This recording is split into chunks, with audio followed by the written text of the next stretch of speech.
أعوذ بالله من الشيطان الرجيم بسم الله الرحمن الرحيم إن الحمد لله نحمده ونستعينه ونستغفره ونعوذ بالله من شرور أنفسنا ومن يهد الله فلا مضل له ومن يضلل فلا هادي له وأشهد أن لا إله إلا الله وحده لا شريك له وأشهد أن محمدا عبده ورسوله আলহামদুলিল্লাহ আমরা আজকে ইনশাআল্লাহ মাযহাব নিয়ে পঞ্চম লেকচারটা কন্টিনিউ করব। আমরা গতদিন যেখানে ছিলাম বিভিন্ন মাযহাব নিয়ে আমরা মাযহাবের ইমাম এবং তাদের মানে ফিকের পদ্ধতি নিয়ে আলোচনা করতেছিলাম। তো আমরা আজকে ইনশাআল্লাহ শাফি মাযহাব নিয়ে আলোচনা করব। তো শাফি মাযহাব হচ্ছে মালিকি মাযহাব, হানাফি মাযহাব, এই মাযহাবগুলোর পরে, এবং শাফি রহমতুল্লাহ আলাইহি ওনাদের ছাত্র ছিলেন। যেমন 150 হিজরিতে শাম এলাকার ভূমধ্যসাগরীয় উপকূলে গাজাতে উনি জন্মগ্রহণ করেন এবং উনি প্রথমে ইমাম মালিকের তত্ত্বাবধানে ফিক এবং হাদিস অধ্যয়নের উদ্দেশ্যে মানে বালক বয়সে মদিনায় গমন করেন এবং সেখানে তিনি ইমাম মালিকের আল মুয়াত্তা, যেটা হচ্ছে উনি রচনা করছিলেন সহি হাদিস নিয়ে একটা গ্রন্থ, এটাকে মুখস্থ করেন। তো উনি 179 হিজরি পর্যন্ত ইমাম মালিকের মৃত্যু হওয়ার পরে তিনি ইয়েমেনে গিয়ে শিক্ষাদান করা শুরু করেন। তো মদিনা থেকে ইয়েমেনে উনি চলে যান। তো ইয়েমেনে যাওয়ার পর তার ব্যাপারে যেটা হয়, 179 হিজরিতে তার বিরুদ্ধে শিয়া বিশ্বাসের প্রতি ঝুঁকে পড়ার অভিযোগ আসে আর কি। তো যখন তার ব্যাপারে এই অভিযোগটা আসে তখন তাকে গ্রেপ্তার করে আব্বাসি খলিফা হারুনুর রশিদ তার কাছে হাজির করা হয়। তো ইয়েমেনে থাকা অবস্থা তাকে গ্রেপ্তার করা হয়। এখন এরপরে উনি হারুনুর রশিদের কাছে তার ইমানের বিশুদ্ধতার প্রমাণ দিতে সক্ষম হন এবং তারপরে তাকে মুক্তি দেওয়া হয়, কারণ শিয়া মতবাদকে তখন গ্রহণ করা হতো না খলিফাদের পক্ষ থেকে, কারণ এটা হচ্ছে ভ্রান্ত মতবাদ ছিল। তো উনি যখন নিজের আকিদাকে বিশুদ্ধ প্রমাণ করতে পারেন তখন তাকে ছেড়ে দেওয়া হয় এবং এরপর উনি ওই ইরাকেই থেকে যান, যেহেতু খলিফার কাছে ইরাকে গেছিলেন, ইরাকেই থেকে যান এবং ইরাকে আবু হানিফার বিখ্যাত ছাত্র মোহাম্মদ ইবেন আল হাসান ওনার তত্ত্বাবধানে অধ্যয়ন করেন। তো এখানে দেখা গেল যে উনি প্রথমে মালিকি রহমতুল্লাহ মানে মালিকি মাযহাবে অধ্যয়ন করছেন, এরপরে হানাফি রহমতুল্লাহ আলাইহের ছাত্রের তত্ত্বাবধান অর্থাৎ হানাফি মাযহাবের মধ্যেও উপরেও অধ্যয়ন করছেন এবং এরপরে উনি চলে যান হচ্ছে মিশরে। তো মিশরে ইমাম লাইস যিনি ছিলেন, যার ব্যাপারেও আমরা আলোচনা করছি, ওনার কাছে জ্ঞান অর্জনের উদ্দেশ্যে গমন করেন, কিন্তু তিনি পৌঁছে দেখেন যে উনি ইতোমধ্যেই ইন্তেকাল করছেন। তো উনি যেটা করেন, ইমাম লাইসের ছাত্রের নিকট থেকে তার মাযহাবটা অধ্যয়ন করেন। তার মানে এই তিনটা মাযহাবের উপরে উনি ব্যাপক জ্ঞান অর্জন করেন এবং শেষ জীবনের পর্যন্ত উনি মিশরেই কাটায় দেন আর কি। তো এখন শাফি মাযহাবের গঠনটা হচ্ছে, প্রথমে আমরা যেটা দেখলাম, উনি হিজাজের মালিকি ফিককে ইরাকের হানাফি ফিকের সাথে সমন্বিত করে একটা নতুন মাযহাব তৈরি করেন। কারণ উনি যখন প্রথম জীবনে যখন মালিকি মাযহাব সম্পর্কে জানলেন, এরপরে হানাফি রহমতুল্লাহ আলাইহির মাযহাব সম্পর্কে জানলেন, দুইটা মাযহাবের সমন্বয়ে দুইটার যে ভালো জিনিসগুলো আছে সেই জিনিসগুলো নিয়ে উনি একটা নিজস্ব একটা মানে নতুন একটা মাযহাব তৈরি করেন এবং এটাকে বলা হচ্ছে যে আল মাযহাব আল কাদিম বা পুরাতন মাযহাব, কারণ উনি পরবর্তীকালে এখান থেকে সরে এসে আবারও ভিন্ন একটা ধারার প্রবর্তন করেন। তো যেটা উনি করছিলেন যে মিশরে আসার পরে যখন ইমাম লাইসের মাযহাব উনি অধ্যয়ন করেন, তখন তিনি আল নামে আরেকটা গ্রন্থ আকারে তার ছাত্রদের সামনে ফিকের জিনিসগুলো তুলে ধরেন এবং এরপর থেকে তাকে বলা হয় এটা তার হচ্ছে নতুন মাযহাব। তো এই মানে এই নতুন মাযহাবে বা নতুন এই কিতাবে উনি কিছু হাদিস এবং আইনি যুক্তির সাথে পরিচিত হয়ে তার পূর্বের অনেক সিদ্ধান্তকে পরিবর্তন করেছেন এবং ইমাম শাফি প্রথম ফিক শাস্ত্রের উপরে মৌলিক নীতিমালা যেগুলো আছে ফিকের, সেগুলো নিয়ে প্রথম গ্রন্থ যেটা সে সুশৃঙ্খলভাবে একটা গ্রন্থ রচনা করেন এবং তার গ্রন্থের নাম হচ্ছে আর রিসালা। এটা হচ্ছে ফিক কিভাবে কাজ করে, তার উসুলগুলো কি আছে, মৌলিক নীতিমালাগুলো কি আছে, এটার ব্যাপারে প্রাথমিক গ্রন্থ। তো আমরা যদি ইমাম শাফির মাযহাবের মানে শাফি মাযহাবের আইনের উৎসগুলোর দিকে তাকাই, তাহলে একইভাবে প্রথমে সবারই যেরকম কোরআন, সেরকম শাফি মাযহাবে কোরআন এবং তারপরে হচ্ছে সুন্নাহ। কিন্তু এই শাফি মাযহাবে সুন্নার ক্ষেত্রে কিছুটা পার্থক্য আছে, যেমন হাদিস গ্রহণের ক্ষেত্রে যেমন আবু হানিফা এবং ইমাম মালিক তারা কিছু কিছু শর্ত আরোপ করছিলেন, যদি আমাদের মনে থাকে। যেমন ইমাম আবু হানিফা উনি মাশহুর হাদিস ছাড়া উনি গ্রহণ করতেন না, এবং ইমাম মালিক উনি মদিনার সাথে কালচার মানে মদিনায় প্রচলিত কালচারের সাথে সাংঘর্ষিক হাদিসগুলোকে উনি গ্রহণ করতেন না। এই ধরনের বিভিন্ন শর্ত তারা আরোপ করছিলেন। কিন্তু ইমাম শাফির শর্ত ছিল হচ্ছে সেই হাদিসগুলোকে সহি হইতে হবে, সহি হলেই তিনি সবগুলো হাদিসকে গ্রহণ করতেন। ইজমা, এরপরে 3 নম্বরে আছে ইজমা, 4 নম্বরে হচ্ছে সাহাবিদের ব্যক্তিগত মত, যেগুলো হচ্ছে ইমাম শাফি সাহাবিদের ব্যক্তিগত মতামতকে এই শর্তে গ্রহণ করতেন যে সেগুলো পরস্পর বিরোধী হতে পারবে না।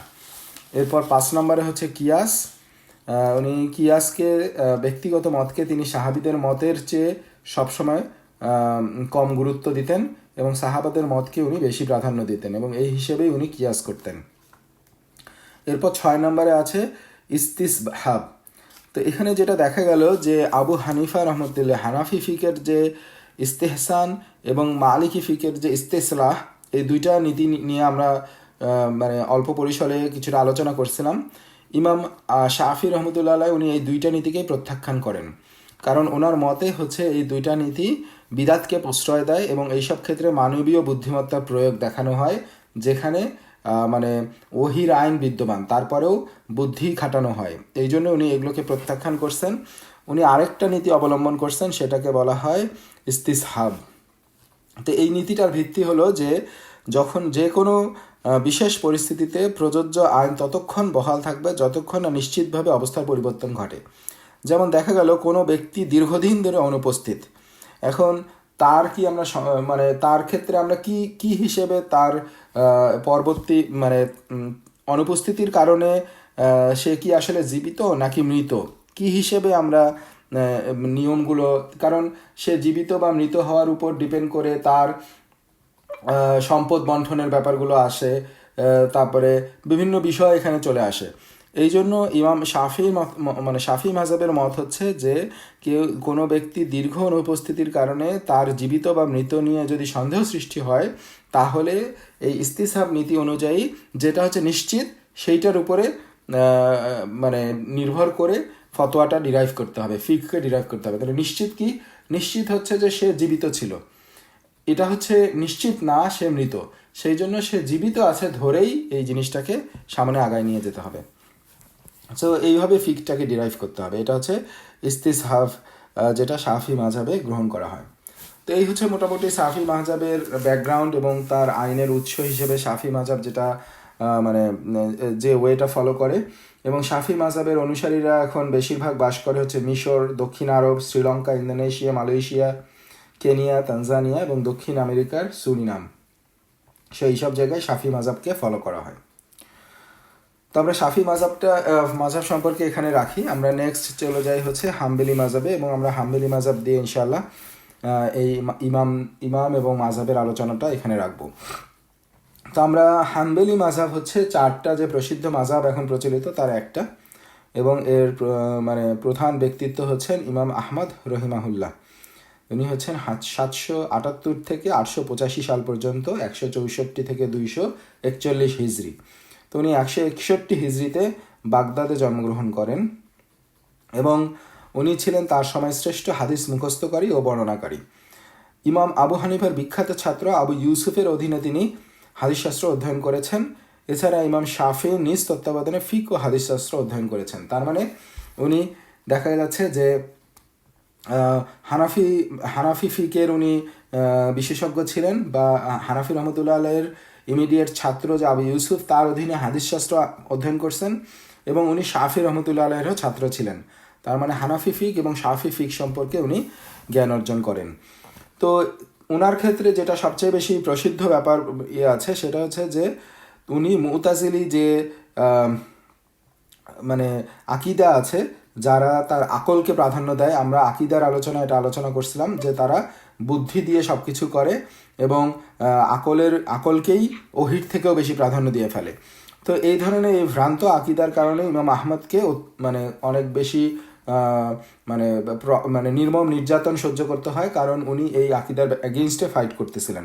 কিন্তু প্রবলেম যেটা হয়েছিল যে এই আকিদাটাকে একটা পর্যায়ে তারা খলিফাকে কনভিন্স করে এবং এটা রাষ্ট্রীয় আকিদা হিসেবে গ্রহণ করা হয়, এই মুতাজিলি আকিদা। এবং যখন এটা করা হয় তখন অন্যান্য যে আহলে সুন্নাহ ওয়াল জামাতের যে আকিদা যারা পোষণ করতেন তাদেরকে নির্মমভাবে নির্যাতন করতে হয়। তো এই ক্ষেত্রে আমরা দেখছি যে আহমদ ইবনে হাম্বল উনি এসবের ব্যাপারে কঠোরভাবে অবস্থান নিয়েছিলেন এবং তাকে প্রচণ্ড নির্যাতন করার পরেও উনি নতি স্বীকার করেন নাই এবং শেষ পর্যায়ে উনি মানে খলিফাদেরকে বুঝাইতে সক্ষম হন এবং তারপরে এই মতবাদকে আবারও রাষ্ট্রীয় স্বীকৃতি থেকে দূরে মানে সরাই দেওয়া হয় এবং আবারও আহলে সুন্নাহ ওয়াল জামাতের আকীদাকে প্রতিষ্ঠিত করা হয়। তো যেটা হয়েছিল যে মূল যে সমস্যাটা সৃষ্টি হয়েছিল ওই সময় সেটা হচ্ছে মুতাজিলিরা বলতেছিল যে কুরআনকে সৃষ্টি করা হয়েছে, এটা আল্লাহর বাণী না, এটা আল্লাহর কোনো সিফাত না, এটা হচ্ছে আল্লাহর সৃষ্টি, এটা হচ্ছে একটা মাখলুক। তো এই দার্শনিক চিন্তাকে প্রত্যাখ্যান করার কারণে খলিফা আল মামুনের নির্দেশে তাকে কারারুদ্ধ করা হয়, ইমামকে কারারুদ্ধ করা হয় এবং 2 বছর নির্যাতন করা হয়। তো মুক্তি পাওয়ার পরে উনি আবার বাগদাদে পাঠদান শুরু করেন। কিন্তু যেটা হয় যে খলিফা মামুনের পরে খলিফা হিসেবে আসে আল ওয়াসিক এবং উনি খলিফার দায়িত্ব নেওয়ার পরে আবারও তার উপরে নির্যাতন শুরু হয়। তখন ইমাম আহমদ পাঠদান বন্ধ করে দেন এবং 5 বছর পর্যন্ত তিনি আত্মগোপনে থাকেন। তো এর পরে যখন খলিফা মুতাওয়াক্কিল আসে তারপরে এই মুতাজিলির ভ্রান্ত আকিদাকে বহিষ্কার করেন এবং তারপরে উনি এরপরে ইমাম আহমদ আবার ফিরে আসতে পারেন এবং ইন্তেকাল করার আগ পর্যন্ত তিনি বাগদাদে তার পাঠদান অব্যাহত রাখেন। তা আমরা হাম্বলি মাযহাবের গঠন সম্পর্কে যদি দেখি, ইমাম আহমদের মূল লক্ষ্য ছিল হাদিস সংগ্রহ, বর্ণনা এবং তার ব্যাখ্যা প্রদান করা এবং তিনি 30,000-এরও বেশি হাদিস নিয়ে বিশাল একটা সংকলন প্রস্তুত করেন যেটা হচ্ছে মুসনাদে আহমদ নামে পরিচিত এবং এই গ্রন্থ থেকে হাদিস বর্ণনা করাই ছিল তার প্রধান শিক্ষা পদ্ধতি। তো আমরা যদি হাম্বলি মাযহাবের আইনের উৎসগুলো দেখি, একইভাবে প্রথমে আসে আল কুরআন, এরপরে হচ্ছে সুন্নাহ। কিন্তু সুন্নাহর ক্ষেত্রে উনি অন্যান্য যে 3 মাযহাব সম্পর্কে আমরা আলোচনা করলাম তারা যে হাদিসের ব্যাপারে যে ধারণাগুলো পোষণ করতেন বা যে নিয়ম ফলো করতেন, সেখান থেকে ইমাম আহমদ ইবনে হাম্বলের ধারাটা ছিল কিছুটা ব্যতিক্রম। উনি মানে হাদিস গ্রহণের ক্ষেত্রে তার একমাত্র শর্ত ছিল যে হাদিসটি মারফু বা স্বয়ং নবী সাল্লাল্লাহু আলাইহি ওয়াসাল্লাম থেকে বর্ণিত হতে হবে। এটার অর্থ হচ্ছে যে ওই যে ইমাম আবু হানিফা যে কঠোরভাবে মাশহুর হাদিসকে গ্রহণ করতেন, ইমাম মালিক রহমতুল্লাহ আলাইয়ের কিছু ক্রাইটেরিয়া ছিল, তারপরে শাফি রহমতুল্লাহ আলাইয়ের ক্রাইটেরিয়া ছিল এটাকে সহি হতে হবে।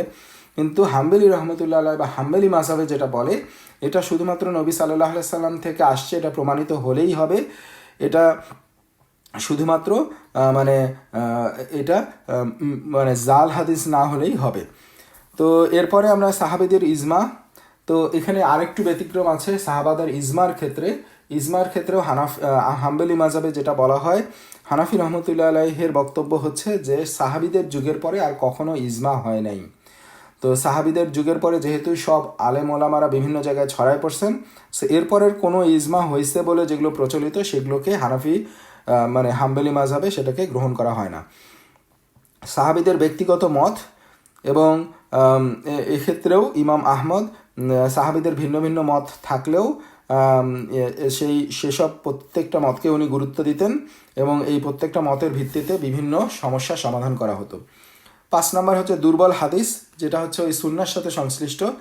এখানে যেটা হচ্ছে যে অনেক ক্ষেত্রে মানে যদি এই প্রথম 4টা দিয়ে যদি কোনো ফয়সালা পাওয়া না যায় সেক্ষেত্রে হাম্বলি মাযহাবে দুর্বল হাদিসকেও গ্রহণ করা হয় এবং দুর্বল হাদিসকে নিজস্ব কিয়াস বা নিজে যেটা ইস্তেহাদ করে পাচ্ছি সেটার এগেনস্ট এটার থেকে যদি কোনো দুর্বল হাদিসও থাকে সেই দুর্বল হাদিসকে প্রাধান্য দেওয়া হয়।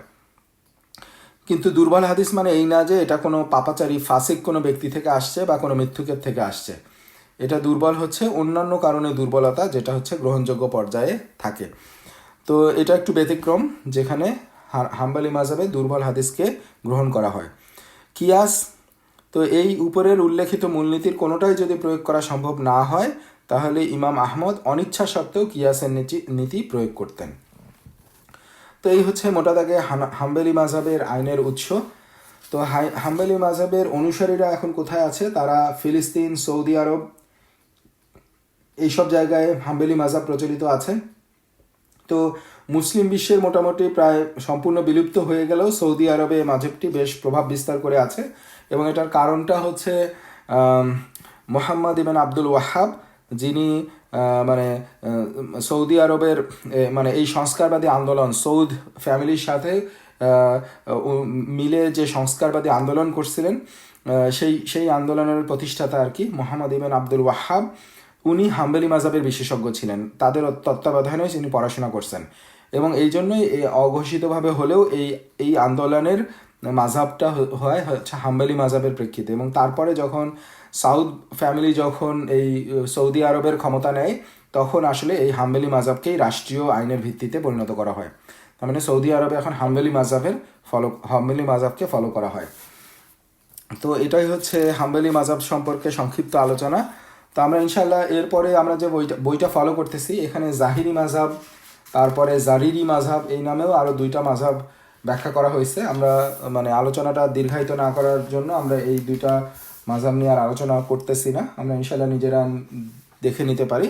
বাট মোটা দাগে আমাদের একটা আইডিয়া, আমরা প্রায় 10টার মতো মাযহাব এবং ইমামদের সম্পর্কে এখানে আলোচনা করা হয়েছে, তাদের কর্মপদ্ধতি সম্পর্কে আলোচনা করা হয়েছে। আমাদের একটা মোটামুটি ধারণা আসছে যে কিভাবে এই মাযহাবগুলো ভিন্নতা আসলো, কিভাবে মানে তাদের আইনের উৎসগুলো কিভাবে তারা পৃথিবীর বিভিন্ন প্রান্তে ছড়ায় পড়লো, অথবা তাদের বিলুপ্তিরও কিছু কারণ, কিছু মাযহাব কেন বিলুপ্ত হয়ে গেল, এই ব্যাপারগুলো নিয়ে আমরা সংক্ষিপ্ত পরিসরে আলোচনা করার চেষ্টা করছি। আমরা যদি এটার মানে এই পর্বের যদি আমরা সামারিটা আমরা দেখার চেষ্টা করি, তাহলে সামারিটা হচ্ছে এরকম যে এই প্রধান মাযহাব যেগুলো সেগুলো হচ্ছে হানাফি, মালিকি, শাফি, হাম্বলি, জাইদি মাযহাব।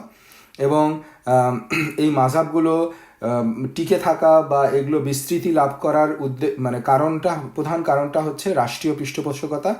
বিভিন্নভাবে এটাকে রাষ্ট্রীয় পৃষ্ঠপোষকতা পাইছে, এবং তাদের ইমামদের কিছু ছাত্র যারা হচ্ছে অনন্য সাধারণ জ্ঞানের অধিকারী ছিলেন, এবং তারা তাদের ইমামের এই কার্যগুলোকে বা এই ফিকগুলোকে তারা সামনের দিকে আগায় নিয়ে গেছেন আর কি। যেমন আমরা দেখছি অনেক ক্ষেত্রে অনেক ইমাম আর ওই মাযহাবটা আর প্রতিষ্ঠা লাভ করে নাই, কারণ তার কোনো প্রসিদ্ধ কোনো ছাত্র ছিল না। সো এইরকম বিভিন্ন কারণে এই মাযহাবগুলো প্রসিদ্ধি লাভ করছে। আর কম প্রসিদ্ধ যে মাযহাব তার মধ্যে যেমন আছে আউজাই মাযহাব, লাইসি মাযহাব, সাউরি মাযহাব, জাহিরি মাযহাব, জারিরি মাযহাব। সো এগুলো বিভিন্ন রাজনৈতিক কারণে কিংবা পরবর্তী প্রজন্মের কাছে মাযহাবকে পৌঁছে দেওয়ার ক্ষেত্রে ছাত্রদের ব্যর্থতার কারণে মাযহাবগুলো বিলুপ্ত হয়ে যায়। যেমন রাজনৈতিক কারণ কি রকম ছিল, যেমন আমরা দেখছি অনেক ক্ষেত্রে কোনো ওই ইমামকে আলটিমেটলি খলিফাদের রোশানলে পড়তেছেন, এবং তারা বাকি জীবন আসলে পালাই কাটাচ্ছেন, বা খলিফার সাথে তাদের যুদ্ধ হচ্ছে এবং তাকে সেখানে হত্যা করা হচ্ছে। এই ধরনের বিভিন্ন কারণে আসলে ওই মাযহাবগুলো আর প্রতিষ্ঠা লাভ করে নাই বা পরবর্তী প্রজন্মের কাছে আর পৌঁছায় নাই। তো যাই হোক, মোটা দাগে এই মাযহাবের মূল উৎস প্রত্যেকটা মাযহাবের ক্ষেত্রেই আমরা দেখছি তাদের এই আইন ডিরাইভেশনে, ফিক ডিরাইভের মূল উৎস হচ্ছে আল কুরআন, সুন্নাহ, সাহাবাদের ইজমা এবং কিয়াস। এবং যখন আমরা বলি যে সুন্নাহ, তখন সুন্নার ক্ষেত্রে আমরা দেখছি যে এটাকে প্রাথমিক উৎস হিসেবে গ্রহণ করার ক্ষেত্রে সবগুলো মাযহাবই কোনো না কোনো শর্ত জুড়াই দিছে, এবং এই শর্তের ভিন্নতার কারণে আমরা দেখব যে এই মূল যে উৎস, তার মানে কুরআনের পরেই তো সুন্নাহ, কিন্তু এই সুন্নাহ গ্রহণের পদ্ধতির ক্ষেত্রে ভিন্ন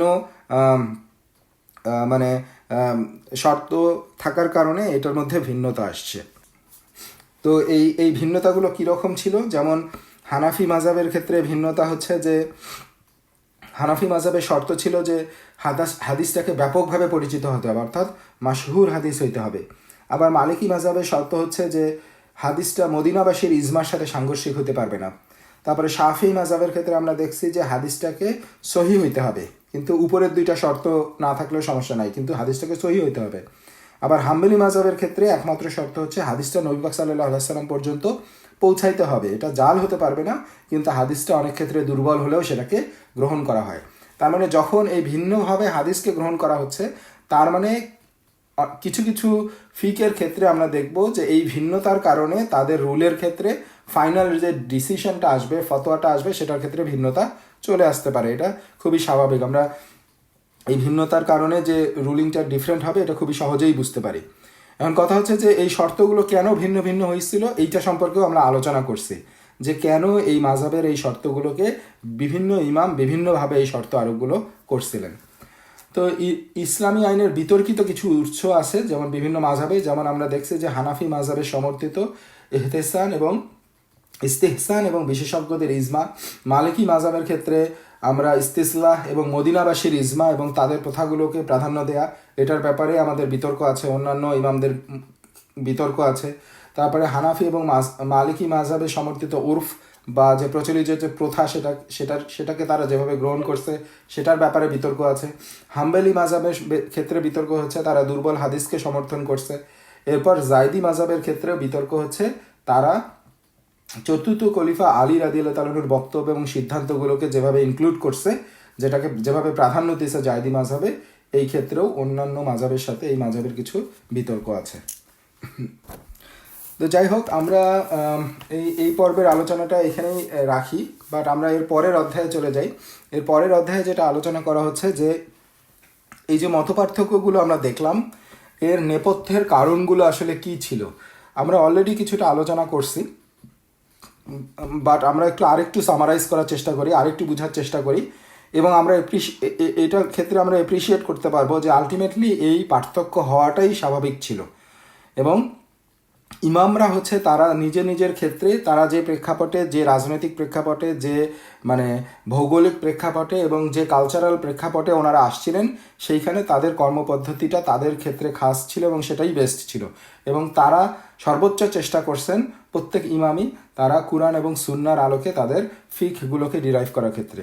কিন্তু তারপরেও কিছু কিছু ক্ষেত্রে যে পার্থক্যগুলো আসছে, এটার মূল কারণগুলো যদি আমরা দেখি, যে তখন আমরা বুঝবো যে এটা আসলে পার্থক্য হওয়াটা অনেক ক্ষেত্রেই স্বাভাবিক ছিল। তো আমরা দেখি যে আসলে পার্থক্যগুলো কী কী কারণে হয়েছে, একটু সামারি করার চেষ্টা করি।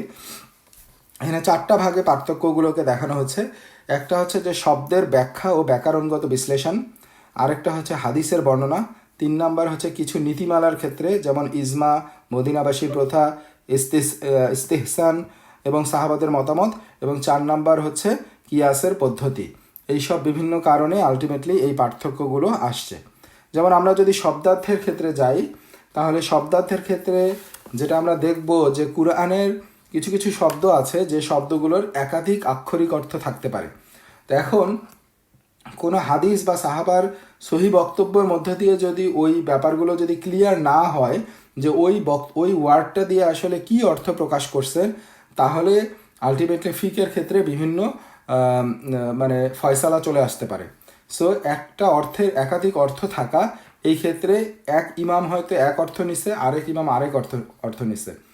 তারপরে 2 নাম্বার হচ্ছে লিটারাল এবং ফিগারেটিভ মিনিং, তার মানে একটা হচ্ছে আক্ষরিক অর্থ, আরেকটা হচ্ছে ভাবগত অর্থ। এখন যে বক্তব্যটা আসছে কুরআনের বা হাদিসের, দেখা গেছে সেটা একটা লিটারাল মিনিং করলে এক ধরনের বক্তব্য আসে, এবং সেটার যদি ভাবার্থ করা হয় তাহলে আবার আরেক ধরনের অর্থ আসে। এই ক্ষেত্রেও আমাদের ফিকের ক্ষেত্রে ডিফারেন্স চলে আসে। আর 3 নম্বর ব্যাপারে বলা হচ্ছে তার ব্যাকরণগত অর্থ, যে তার মানে ব্যাকরণের কারণে কিছুটা পরিবর্তন চলে আসে। আমরা একটা এক্সাম্পল দেখি যে কীরকমভাবে এটা আসতে পারে। যেমন মানে অ্যারাবিকে ইলা শব্দটা হচ্ছে একটা অব্যয়, এটার অর্থ হচ্ছে পর্যন্ত। মানে কোনো ব্যাপার যখন আমরা টু হিসেবে আমরা বলতে পারি, মানে এইরকম তো পর্যন্ত আর কি, ইলার অর্থ হচ্ছে পর্যন্ত। তো যেমন আল্লাহ তাআলা সূরা বাকারায় বলছেন যে রাত পর্যন্ত সিয়ামকে পূর্ণ করো, তো রাত পর্যন্ত সিয়ামকে পূর্ণ করো। হ্যাঁ, তো ইলাল লাইলি মানে হচ্ছে রাত, সো ইলাল লাইল মানে রাত পর্যন্ত সিয়ামকে পূর্ণ করো।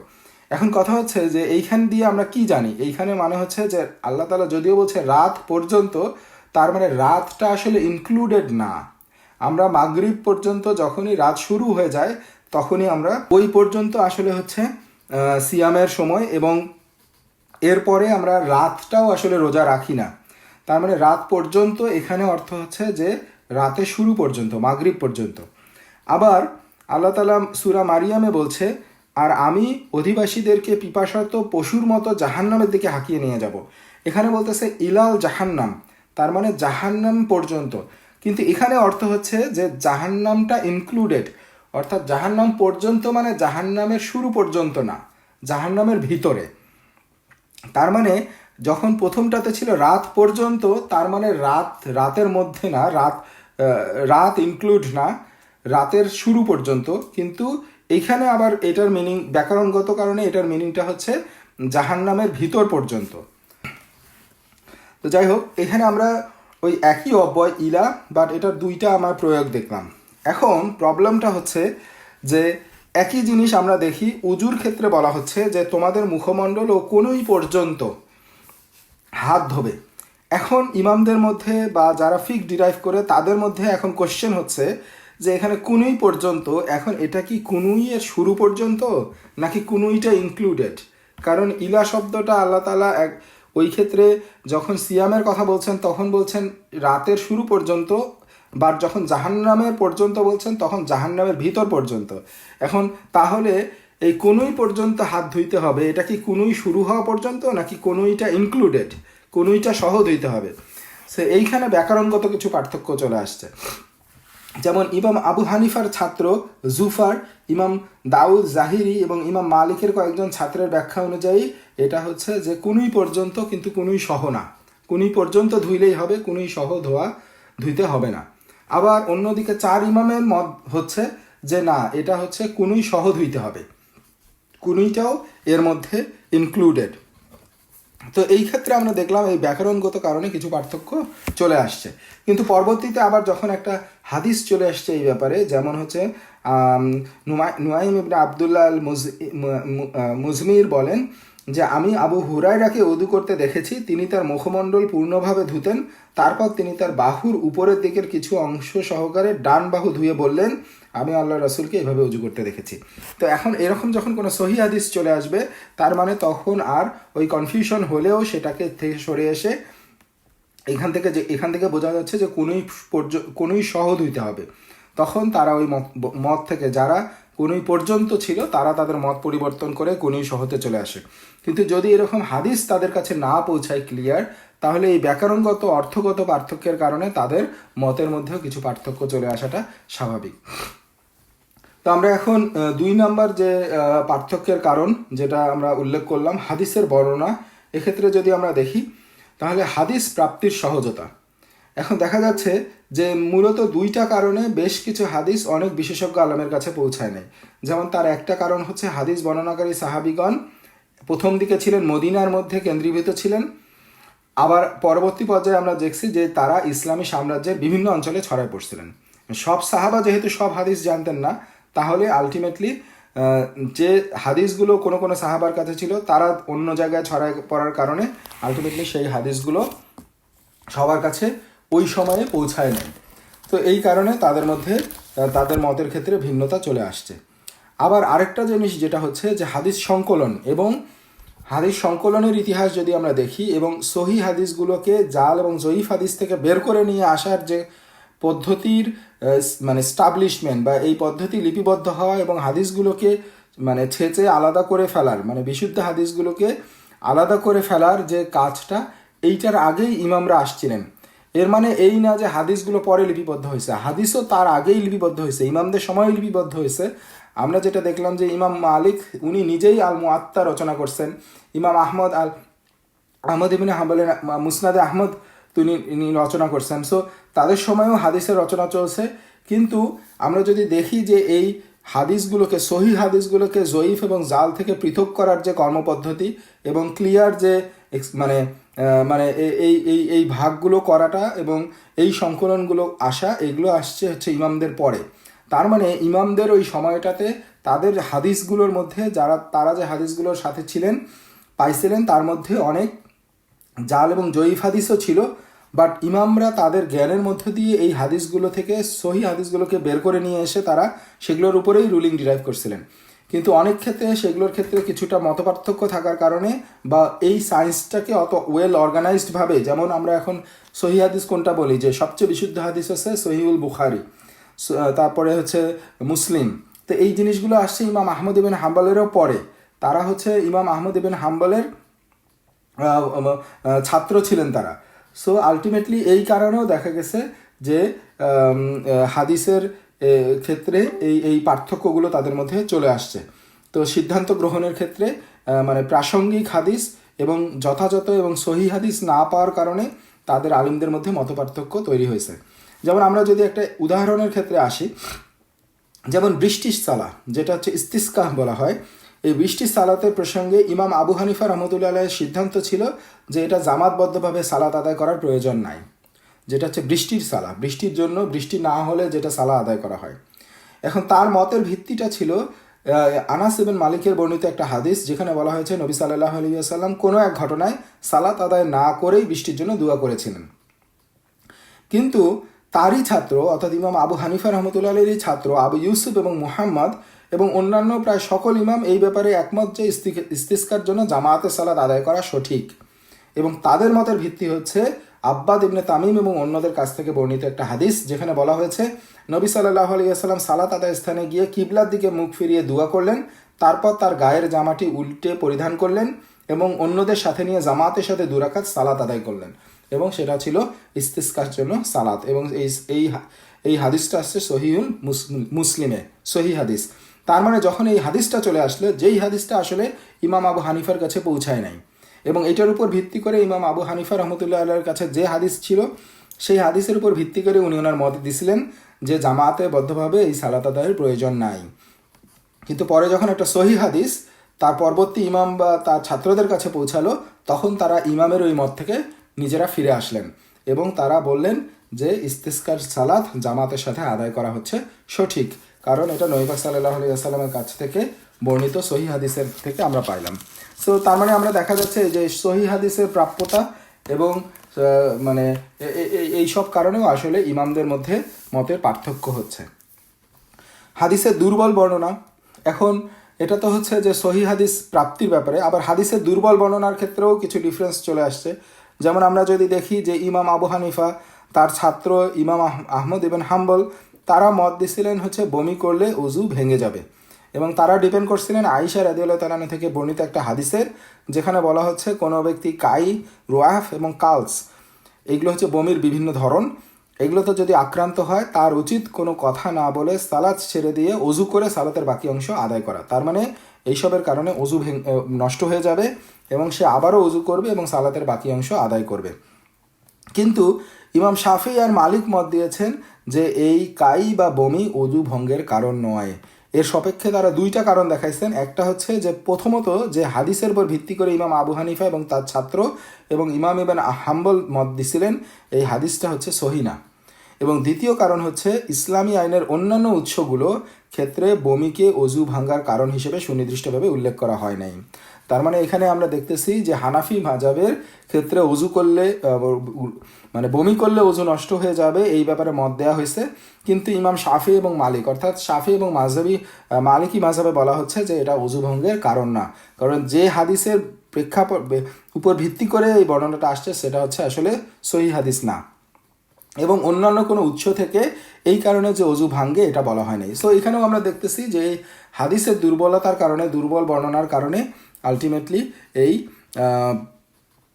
মানে পার্থক্য হয়ে যাচ্ছে। এখানে একটা কোশ্চেন আসতে পারে যে তাহলে ইমাম আবু হানিফা তো মাশহুর হাদিস ছাড়া গ্রহণ করতেন না, বা তার মানে সহিহ হাদিসগুলোকে গ্রহণ করতেন, কিন্তু এই হাদিসটাকে তাহলে কেন এই হাদিসের মানে প্রেক্ষাপটে তার হানাফি ফিকে এটাকে গ্রহণ করা হলো?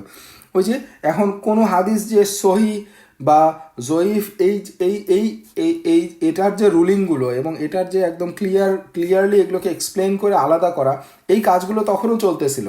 সো এই পরবর্তীতে তখন দেখা গেছে যে না, ওই হাদিস বর্ণনাকারীর হয়তো কোনো একজনের সম্পর্কে, কোনো একজন বর্ণনাকারীর সম্পর্কে পরে দেখা গেছে যে সে আসলে সহির মানদণ্ডে আসে না, সো ওই হাদিসটাকে পরে দুর্বল হিসেবে লিপিবদ্ধ করা হচ্ছে। সেই ক্লাসিফিকেশনটা বা সেই মানে ক্লারিফিকেশনটা সব হাদিসের ক্ষেত্রেও হয়তো ওইভাবে ইমামদের সময় তার কাছে পৌঁছায় নাই। সো এই ধরনের বিভিন্ন কারণে এই ভিন্নতাগুলো ঢুকে পড়ছে।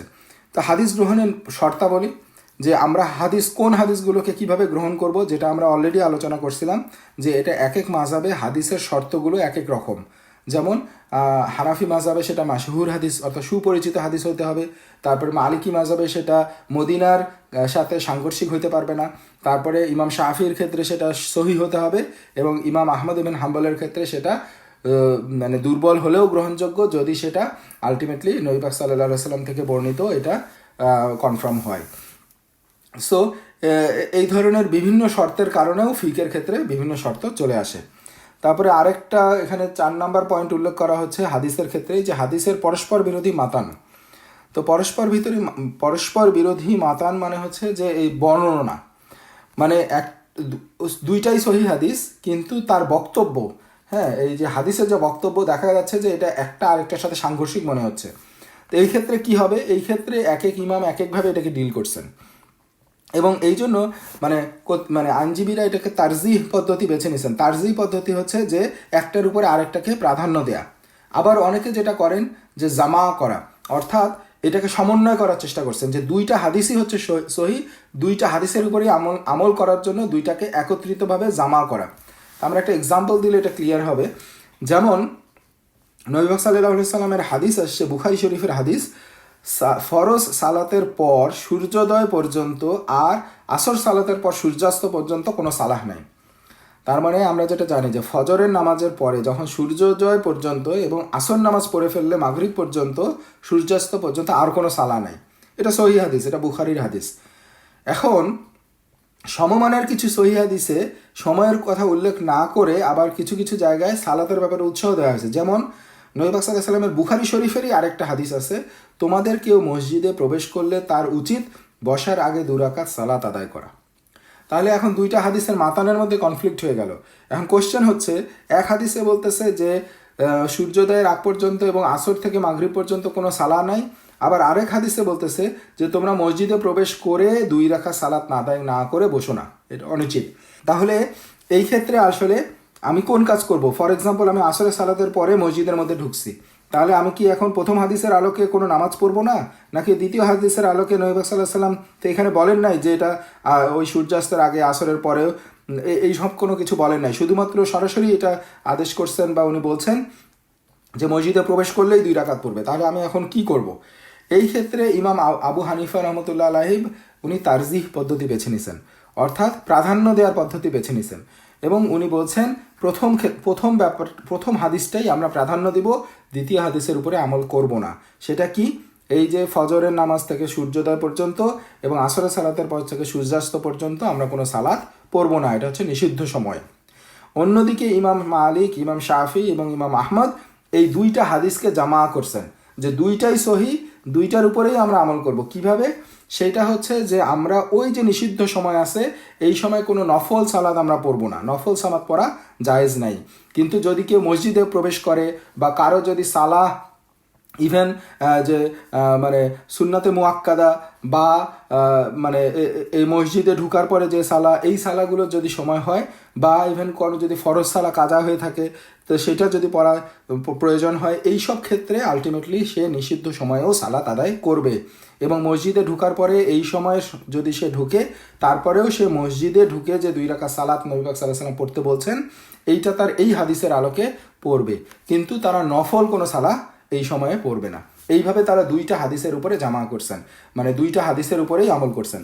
তাহলে আমরা এখন ক্লিয়ারলি এখানে দেখতে পাচ্ছি যে এই একই হাদিস, দুইটা হাদিসকে নিয়ে ইমামরা তাদের ফতোয়া দিচ্ছেন, কিন্তু কি পদ্ধতিতে তারা এই পরস্পর বিরোধী মাতানগুলোকে তারা সমাধান করতেছেন, এটার উপর ভিত্তি করেও আসলে তাদের আইনের মধ্যে বা ফিকের মধ্যে ডিফারেন্স চলে আসতেছে। তো এখন এরপর আমরা ফাইনালি কুইকলি যদি আমরা বলি কিছু মূলনীতির গ্রহণযোগ্যতা, কিছু মূলনীতি যেরকম আমরা কেউ কেউ মানে আলিমদের ইজমা, সাহাবাদের ইজমাকে গ্রহণ করছেন, কিন্তু আবার কেউ কেউ বলছেন তারপরেও আলেমদের মধ্যে ইজমা হয়েছে, কিন্তু ইমাম আহমদ হাম্বলি মাযহাবে বলা হচ্ছে যে ইমামদের পরে আর কোনো মানে সাহাবিদের পরে আর কোনো ইজমা হয় নাই। যেমন ইমাম মালিক মদিনার প্রথাকে আইনের উৎস মনে করতেন, কিন্তু অধিকাংশ বিশেষজ্ঞ এই নীতি গ্রহণ করতে অসম্মতি জানিয়েছেন। আবার দেখা গেছে ইমাম শাফি, ইমাম আবু হানিফার ইস্তেহসান এবং ইমাম মালিকের ইস্তেসলাহ উভয় নীতিকে গ্রহণ করতে অস্বীকৃতি জানাইছেন, এবং উনি অন্য আরেকটা পদ্ধতি অবলম্বন করছেন। এই ধরনের কিছু মূলনীতি গ্রহণ করার ব্যাপারে ভিন্নতার কারণেও তাদের মধ্যে ভিন্নতা আসছে। এবং কিয়াসের কিছু পদ্ধতি, কিয়াস তারা কিভাবে করবেন, এটা যেহেতু ব্যক্তিগত ইস্তিহাদ, সো এই ক্ষেত্রে আসলে স্বাধীনতাটা বেশি, কিন্তু মানে এটাকেও তারা কিভাবে কিয়াস করবেন, কোন কোন প্রেক্ষাপটের আলোকে, কোন কোন মানে রুলিংসের আলোকে, আইনের আলোকে, এর ব্যাপারে ভিন্নতার কারণেও কিছু কিছু পদ্ধতিগত ভিন্নতার কারণেও তাদের মতামতের ক্ষেত্রে ভিন্নতা আসছে। তো এখন আমরা মানে এই আলোচনাটা এখানেই আমরা রাখবো, এবং আমরা হয়তো কিছুটা বুঝতে পারছি যে আলটিমেটলি তাদের ভিন্নতার কারণগুলো। তো আমরা যদি একটু রিক্যাপ করি, সামারি করি, তো শরিয়ার বিভিন্ন প্রমাণ ব্যাখ্যার ক্ষেত্রে বিশেষজ্ঞদের মতপার্থক্য জন্ম নিয়েছে, মানে এই মতপার্থক্য থেকে জন্ম নিয়েছে নানামুখী সিদ্ধান্ত। সো এই ব্যাখ্যার ক্ষেত্রে এই মতপার্থক্যের কারণ ছিল শব্দের অর্থ, একই শব্দের একাধিক অর্থ, আক্ষরিক ও রূপক অর্থ ইত্যাদি কারণে অর্থ নিয়ে মতপার্থক্য।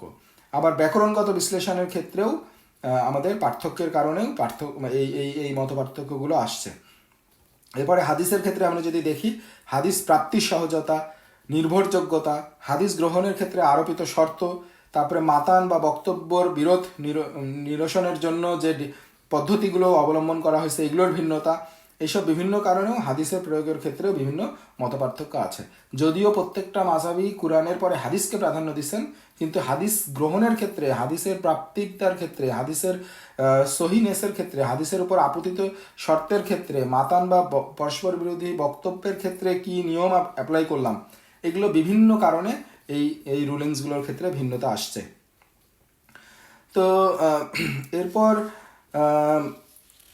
যাই হোক, আমরা ইনশাল্লাহ এখানে এই আলোচনাটা রাখবো। তো এরপর আমরা এর পরের চ্যাপ্টারে যাই।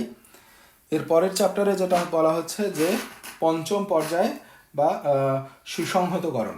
তা আমাদের যদি মনে থাকে যে আমরা আলটিমেটলি যে 6টা ভাগে এই ফিকের পর্যায়গুলোকে আমরা ভাগ করছিলাম, এটার 4টা পর্যায়ে আমরা আলোচনা করে ফেলছি। আমাদের আর দুইটা পর্যায় বাকি আছে। তার পঞ্চম পর্যায়টা হচ্ছে সুসংহতকরণ, এবং এই সময়টা হচ্ছে আব্বাসি খিলাফতের শেষ অংশ, অর্থাৎ আব্বাসি খিলাফতের 656 হিজরি থেকে 1258 এই সময়টা, 950 সাল থেকে 1258 সাল, অর্থাৎ 300 বছরের মতো এই সময়টাকে বলা হচ্ছে সুসংহতকরণকাল।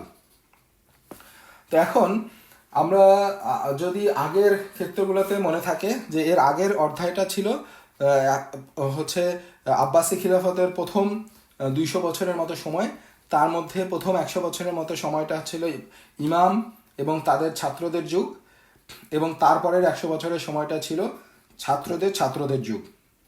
এবং সেই যুগে এসেই ইমাম এবং তার ইমিডিয়েট ছাত্রদের ক্ষেত্রে তারা যে পদ্ধতিগুলো অবলম্বন করছিলেন, সেক্ষেত্রে তাদের পরের ছাত্রদের ক্ষেত্রে এসে দেখা যায় তাদের মধ্যে কিছুটা ভ্রান্তি ঢুকে পড়তে শুরু করে। এবং সেখানে আমরা দেখছি যে দরবারি বিতর্ক, খলিফাদের দরবারের মধ্যে বিতর্কের আয়োজন তারা করতেন, এবং সেখানে অবান্তর আলোচনা তারা এবং বিতর্ক এবং তাদের নিজেদের মাযহাবের কে প্রতিষ্ঠা দেওয়ার জন্য বা জয়ী করার জন্য তারা বিভিন্নভাবে তারা বক্তব্য রাখতেন এবং বিতর্কে জড়ায় পড়তেন। তো এই জিনিসগুলো তখন শুরু হয়ে গেছিলো আর কি। বাট এই জিনিসটা আরও ব্যাপক হারে হবে এই সুসংহতকরণ এই সময়টাতে। বাট এটাকে সুসংহতকরণ বলা হচ্ছে, কনসলিডেশন কাল বলা হচ্ছে, কারণ এই সময়ে মাযহাবগুলোকে আরও বেশি করে কনসলিডেট করা হয়েছে, সুসংহত করা হয়েছে আরও বেশি, মানে এগুলোর রুলিং, যেটা বিভিন্ন মাযহাবের যে ফিকের রুলিংগুলো, এগুলোকে আরও ডিটেইল আলোচনা করে ডিটেইল স্টাবলিশ করার চেষ্টা করা হয়েছে। এবং এইটাকে যত বেশি ডিটেইল আরও পুঙ্খানুপুঙ্খভাবে স্টাবলিশ করার চেষ্টা করা হয়েছে, তখন এই বিভিন্ন মাযহাবের মধ্যে পার্থক্যগুলো আরও স্পষ্ট হয়ে গেছে, এবং এইগুলো আরও বিতর্কের জন্ম দিচ্ছে ইন এ সেন্স। তো আমরা সামনে দেখি আমরা কিভাবে এটাকে আগাইছে আর কি। তো এখন আব্বাসি খলিফাদের পৃষ্ঠপোষকতায় তখন মুনাজারা নামক প্রতিযোগিতামূলক বিতর্ক, যেটা হচ্ছে যে দরবারি বিতর্ক, এটা ক্রমেই বেড়ে চলেছিল। এসব বিতর্কের কিছু কিছু আবার গ্রন্থাকারে লিপিবদ্ধ হয়েছিল, এবং সময়ের পরিক্রমে প্রতিযোগিতা থেকে উদ্ভূত তর্কপ্রিয় মানসিকতা জনগণের মধ্যেও ছড়িয়ে পড়ে এবং মাযহাবী দলাদলি ব্যাপক বিস্তৃতি লাভ করে। তো এই সময় আসলে মাযহাবের সংখ্যা কয়েকটা আমরা আমরা যেরকম অনেক মাযহাব সম্পর্কে জানলাম, কিন্তু এই সময় মাযহাবের সংখ্যা কমে 4টাতে নেমে আসে এবং প্রাধান্য বিস্তারকারী যে 4টা মাযহাব ছিল সেগুলোর কাঠামো এবং কর্মধারা বেশ নিয়মতান্ত্রিক হয়ে ওঠে এবং বিশেষজ্ঞ তাদের নিজ নিজ মাযহাবের উদ্ভাবিত মৌলিক নীতিমালার ভিত্তিতে ইজতিহাদ করতে বাধ্য হয়ে পড়েন এবং এই সময় ফিককে আরও সুসংহত করা হয় এবং মাযহাবী প্রতিযোগিতা করার জন্য এগুলোকে আরও ব্যাপকভাবে ব্যবহার করা হয়। তো আমরা যেটা জানলাম যে এই সময়ে মাযহাবগুলো 4টাতে নেমে আসে এবং এটা হচ্ছে ইমাম আবু হানিফা, মালিক, শাফি এবং আহমদ ইবন হাম্বল, এই 4টা মাযহাব টিকে থাকে এবং এই মাযহাবগুলো এতটাই বিস্তার লাভ করে যে নর্মাল মানুষ, সাধারণ মানুষরা অল্প সময়ের মধ্যে ভুলেই যায় যে আসলে আরও অনেক মাযহাব ছিল। তো এই প্রত্যেকটা মাযহাব নিজ নিজ নিজ থেকে সক্রিয় হয়ে ওঠে এবং তাদের অনুসারীরা নিজ নিজ মাযহাবের নামে নিজেদেরকে পরিচয় দেওয়া শুরু করে। যেমন বলা হতো অমুক হানাফি, অনুফ হাম্বলি, অনুফ শাফি, নামের শেষে এই টাইটেলগুলো যুক্ত করে দেওয়া হয় যাতে সে কোন মাযহাবের অনুসারী এইটা প্রকাশ করা হয় এভাবে। তো তো এই পর্যায়ে প্রত্যেকটা মাযহাবের বিশেষজ্ঞগণ নিজ নিজ মাযহাবের প্রতিষ্ঠাতা বিশেষজ্ঞদের সব সিদ্ধান্ত পর্যালোচনা করে সেগুলোর নেপথ্যে মূলনীতিগুলো বের করে লিপিবদ্ধ করেন।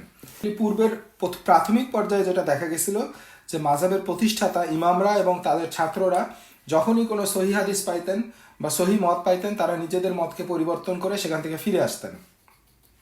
কিন্তু পরবর্তীকালে দেখা গেল যে ওই যে মত থেকে ফিরে আসছেন এটাও লিপিবদ্ধ হয়েছে, আবার দেখা গেছে যে যেটা প্রাথমিক মত ছিল সেটাও লিপিবদ্ধ হয়ে আছে। তার মানে দেখা গেল যে একই মাযহাবের 2-3টা মত চলে আসছে। সো এইটাও আসলে বিভিন্ন কনফিউশনের তৈরি করছে আর কি পরবর্তীকালে। তো এই সময় তাহলে ফিকগুলোকে আরও যেটা কনসলিডেট বা সুসংহত করা হয়েছে, এই সময় ফিক যখন তারা লিখতেন বা গ্রন্থগুলো রচনা করতেন তারা একটা ধারা ব্যবহার করতেন, যেই ধারাটা একটা আদর্শে পরিণত হয়ে গেছে এবং এখনও অব্যাহত আছে। যেমন যে কোনো গ্রন্থ রচনার ক্ষেত্রে তারা প্রথমে ইসলামী আকিদা নিয়ে আলোচনা করতেন এবং ইমানের পরে তারা 4টা স্তম্ভ দিয়ে শুরু করতেন। পরিচ্ছেদ যেগুলো থাকতো সেগুলোকে একটা ক্রমধারায় বিন্যাস করা হতো। যেমন এরপরে আলোচনা করতে হতো তাহারা বা পবিত্রতা, সালাত, সাওম, জাকাত এবং হজ সংক্রান্ত বিভিন্ন বিষয় এবং এরপরে তারা নিকাহ, বিয়ে এবং তারপর তালাক, বিবাহ বিচ্ছেদ এবং তারপরে বাই, যেটা হচ্ছে ব্যবসা বাণিজ্য এবং তারপর আদব, শিষ্টাচার সংক্রান্ত বিষয়গুলোকে নিয়ে আসতেন। এইভাবে তারা ফিকের বুক পুস্তকগুলোকে সাজাইতেন। তো এখন এই সাজানোর পরে তারা যেটা আলোচনা করতেন, এই আলোচনার ক্ষেত্রে তারা নিজ মাযহাবের আলোচনাগুলো করতেন এবং সেই সাথে সাথে তারা অন্য মাযহাবের বক্তব্যও তুলে ধরতেন। কিন্তু অন্য মাযহাবের বক্তব্য তুলে ধরার মূল উদ্দেশ্যই তাদের থাকতো যে তাদের মাযহাবের যুক্তিগুলোকে, অন্য মাযহাবের যুক্তিগুলোকে খণ্ডন করে তারা নিজ মাযহাবের মতের বিশুদ্ধতা প্রমাণ করে আলোচনা শেষ করতেন। তো এই ছিল এই সুসংহতকরণ সময়ের আলোচনা। তো আমরা যদি সারাংশ দেখি, এটা হচ্ছে যে এই প্রথম যুগে যেসব মাযহাব বিকশিত হয়েছিল এই যুগে এসে তার বেশিরভাগই হারায় যায়, অবশিষ্ট থাকে কেবল 4টা মাযহাব। মাযহাবগুলো সুসংহতকরণ ও নিয়মতান্ত্রিকতার চূড়ান্ত পর্যায়ে পৌঁছায় দেয় এবং মাযহাবের কাঠামো বহির্ভূত ইজতিহাদ পরিত্যাজ্য হয়। অর্থাৎ মাযহাবে যেটা বলা আছে সেইটাই শুধু তারা গ্রহণ করবে, এর বাইরের আর কোনো ইজতিহাদকে তারা পরিত্যাজ্য করে এবং মাযহাবী ইজতিহাদ এই স্থানকে দখল করে নেয়। কুরআন, সুন্নাহ, ইজমা, কিয়াস ভিত্তিক যে ইজতিহাদটা ছিল, মানে ইজমা ভিত্তিক যে ইজতিহাদটা ছিল সেখান থেকে সরে এসে মাযহাবী ইজতিহাদ এই স্থানটাকে দখল করে নেয়। তো এই সাথে সাথে তুলনামূলক ফিকশাস্ত্র গড়ে ওঠে, কিন্তু এই তুলনামূলক ফিকশাস্ত্রের ক্ষেত্রে মূল উদ্দেশ্যটাই হচ্ছে যে লেখক এটাকে লিখতেছেন, যে মাযহাবের অনুসারী উনি, অন্যান্য ফিকগুলোকে আলোচনা করার উদ্দেশ্যই তাদের থাকতো যে তাদের মাযহাব যে শ্রেষ্ঠ বা তাদের দলীয় চিন্তাটাকে বেগমান করার উদ্দেশ্যে তারা তুলনামূলক এই শাস্ত্রগুলোকে আলোচনা করতেন। এটা ছিল মূল ট্রেন্ড তখনকার। তো এই হচ্ছে আব্বাসী খিলাফতের শেষ সময় পর্যন্ত কালটাকে সুসংহতকরণ বলা হচ্ছে। তো আমরা ইনশাল্লাহ এর পরের পর্যায়ে চলে যাই, যেটা হচ্ছে লাস্ট পর্যায়ে। সেটা হচ্ছে এই আব্বাসী খিলাফতের পর, অর্থাৎ 1258 সালের পর থেকে। তো এই সময়কালটা হচ্ছে বাগদাদ ধ্বংস এবং সর্বশেষ আব্বাসী খলিফা আল মুস্তাসিম নিহত হওয়ার পরে থেকে ইংরেজ 19 শতাব্দীর মাঝামাঝি পর্যন্ত প্রায় 600 বছর পর্যন্ত বিস্তৃত। এই পর্যায়ের বৈশিষ্ট্যগুলো কীরকম ছিল? বৈশিষ্ট্যগুলো হচ্ছে যে তাকলিদ বা মাযহাবের অন্ধ অনুকরণ ও দলাদলি ছিল এই যুগের প্রধানতম বৈশিষ্ট্য। তো এই যুগে এসে সবচেয়ে বেশি তাকলিদ প্রচলন হয় এবং মাযহাবের অন্ধ অনুকরণ করা হয় এবং এই অবক্ষয়ের পরিণতি স্বরূপ সব ধরনের ইস্তিহাদ পরিত্যাজ্য হয় এবং মাযহাবগুলো যেন সম্পূর্ণ পৃথক পৃথক ধর্মীয় গোষ্ঠীতে পরিণত হয়। এবং এই যুগে ফিক সংকলন কেবল পূর্বের গ্রন্থগুলোর ব্যাখ্যা রচনার মধ্যে সীমাবদ্ধ হয়ে পড়ে, আর নতুন কোনো আইডিয়ার কোনো পুস্তকও রচনায় আসে না। তো এই এই এই এবং তারা যখন এই ফিকগুলোকে ইস্তিহাদের রাস্তা যখন পরিত্যাগ করে, তখন আলটিমেটলি যেটা হয় যে যখন উসমানী খিলাফার সময় চলতে থাকে, যে তখন যখন ইউরোপিয়ানদের সাথে অনেক বেশি ইন্টারাকশন হয়, সেই সময় থেকেই শুরু করে কিছু কিছু ইউরোপিয়ান আইন মুসলিম আইনের মধ্যে ঢুকে পড়তে শুরু করে। এবং এটা চূড়ান্ত আকার ধারণ করে যখন ফার্স্ট ওয়ার্ল্ড ওয়ারের পরে বা তার আগে থেকেও, যখন ইউরোপীয় উপনিবেশবাদ যখন আবির্ভাব হয় এবং বিভিন্ন জায়গায় যখন ইউরোপীয় উপনিবেশবাদ ছড়ায় পড়ে, এবং সেটা আমাদের সাবকন্টিনেন্ট থেকে শুরু করে বিভিন্ন জায়গায়, তখন এই জায়গাগুলো ইসলামী আইনকে রিপ্লেস করতে শুরু করে ইউরোপীয় আইন। এবং আমরা যেটা জানি যে ফার্স্ট ওয়ার্ল্ড ওয়ারের পরে এটা ব্যাপকভাবে পরিপূর্ণভাবে ইসলামী আইনগুলোকে এটাকে রিপ্লেস করে এবং সেখানে আলটিমেটলি এই ইউরোপীয় আইন চলে আসে। সো এবং সেটা এখন পর্যন্ত বিদ্যমান, শুধুমাত্র হাতে গোনা কয়েকটা কান্ট্রি ছাড়া কোথাও আর ইসলামী আইন প্রতিষ্ঠিত নাই। সো এখন এই এর মধ্য দিয়ে আলটিমেটলি শেষে কিছু সময়ে তুলনামূলক ফিকের পাঠদান বৃদ্ধি পায়। তারা তুলনামূলক এক ফিক আরেক ফিকে কি বলছে এগুলো নিয়ে তারা স্টাডি বৃদ্ধি পায়, কিন্তু তারপরেও মাযহাবি যে দলাদলিটা আছে এটা এখন পর্যন্ত অব্যাহত আছে। তা আমরা যদি দেখি যে তাকলিদের উত্থানটা কিভাবে হলো বা এর কারণগুলো কিভাবে ছিল। সো তাকলিদ বলতে যেটা বোঝাচ্ছে যে কোনো মাযহাবের অন্ধ অনুকরণ করা, কোনো একটা মাযহাবের অন্ধভাবে অনুকরণ করা, যে যাই আমার কাছে আসুক না কেন, যত সহিহ হাদিসে আসুক না কেন, এই মাযহাবে যেটা বলছে আমি সেটাই ফলো করব, এই মাযহাবের বাইরে আমি কিছুই ফলো করব না। সো এটা যেটা হয়েছে যে এটার উত্থানটাই হচ্ছে এই বন্ধ্যাত্ব এবং অবনতি, এই এই এই এই সময়টার মধ্যেই এটার উদ্ভব হয়েছে। সো এই যুগের বিশেষজ্ঞগণ সব ধরনের ইস্তিহাদ পরিত্যাগপূর্বক এর দরজাকে স্থায়ীভাবে বন্ধ করার উদ্দেশ্যে সর্বসম্মতিক্রমে একটা আইন জারি করেন। তারা যুক্তি উপস্থাপন করেন যে ইতোমধ্যে সব সমস্যার আলোচনা করে সমাধান হয়ে গেছে, সো আর নতুন কোনো ইস্তিহাদের প্রয়োজন নাই। এবং এই পদক্ষেপের ফলে মাযহাব অনুসরণের ব্যাপারে একটা নতুন ধারণার জন্ম হয়। সে ধারণাটা কি, যে কোনো ব্যক্তির যদি ইসলাম চর্চা করতে হয় তাহলে চারটা মাযহাবের অবশ্যই একটাকে অনুসরণ করতে হবে, এবং যে কোনো মাযহাব অনুসরণ করবে না তার মাযহাব হলো শয়তান, এই ধরনের কথাও প্রচলিত হয়। সো এর ফলে মানে গোটা ইসলামী জীবন ব্যবস্থা চারটা মাযহাবের মধ্যে অবরুদ্ধ হয়ে পড়ে এবং প্রত্যেকটা মাযহাবকে ঐশীভাবে নির্দেশিত ইসলামের একটা রূপ হিসেবে বিবেচনা করা হতে থাকে। এবং এই মাযহাবগুলোর মধ্যে বিভিন্ন বিষয়ে ব্যাপক মতপার্থক্য থাকা সত্ত্বেও এদের সবগুলোই সম্পূর্ণ সঠিক এবং সমমানের ধরে নেওয়া হয়। অর্থাৎ আমরা দেখতেছি যে এক মাযহাবে বলতেছে এই করলে ওযু নষ্ট হয়, আরেক মাযহাবে বলতেছে এই করলে ওযু নষ্ট হয় না। দুইটা পরস্পর বিপরীতমুখী ধারণা, কিন্তু তারপরেও যে ওই মাযহাব ফলো করবে সে এই রুল ফলো করবে, আর যে এই মাযহাব ফলো করবে সে এই রুল ফলো করবে। অর্থাৎ ওই মাযহাবের আন্ডারে ওইটাই সঠিক, এই মাযহাবের আন্ডারে এটাই সঠিক। কিন্তু আলটিমেটলি কুরআন সুন্নাহর আলোকে দুইটা বিপরীতধর্মী জিনিস কখনো একসাথে সঠিক হতে পারে না। কিন্তু তারপরেও এই ধারণা বদ্ধমূল হয়ে যায় যে প্রত্যেক মাযহাবই হচ্ছে সঠিক। সো যে কোনো একটা মাযহাবকে আমরা ফলো করলেই আলটিমেটলি ইসলাম ফলো করা হবে। সো এমনকি নবী পাক সাল্লাল্লাহু আলাইহি ওয়াসাল্লামের কিছু হাদিসকে এমনভাবে ব্যাখ্যা করা হয় যে তিনি নিজে তাদের মানে যে যে যে মানে মাযহাবের ফলোয়ার, সে তাদের মধ্যে থেকে কিছু কিছু জাল হাদিস বা হাদিসকে এমনভাবে ব্যাখ্যা করা হয়েছে যে তার মাযহাবকে ভবিষ্যৎবাণী করে নবী পাক সাল্লাল্লাহু আলাইহি ওয়াসাল্লাম বলে গেছেন। এইভাবে তারা জাল হাদিস বা হাদিসের ব্যাখ্যা তারা পেশ করছে আর কি। ডেফিনেটলি তারা ডেভিয়েটেড, এটা ইমামদের মধ্যে থেকেও আসে নাই এবং তাদের মূল যে ছাত্ররা ছিল তাদের মধ্যে থেকেও আসে নাই। আমরা আলোচনা করতেছি শেষ পর্যায়ে এসে এই বন্ধ্যত্ব এবং অবনতিকালের সময়ের মধ্যে। হ্যাঁ, এবং তারা এই চারটা প্রতিষ্ঠিত মাযহাবের বাইরে যাওয়াকে ধর্মত্যাগের সমতুল্য মনে করতেন। এবং আরও অতি সংরক্ষণশীল কিছু আলেম তারা যেটা আরও এক পর্যায়ে আগায় গিয়ে বলতেন, এক ধাপ আগায় গিয়ে, যে নিজ মাযহাব পরিবর্তন করে অন্য মাযহাবে প্রবেশ করবে, এটা যদি কেউ করে এর দায়ে ধরা পড়লে সে বিচারকের ফয়সালা অনুযায়ী তাকে যে কোনো ধরনের শাস্তি দিতে পারবে, অ্যাজ ইফ সে তার এক ধর্ম থেকে পরিবর্তন করে আরেক ধর্মে চলে গেছে।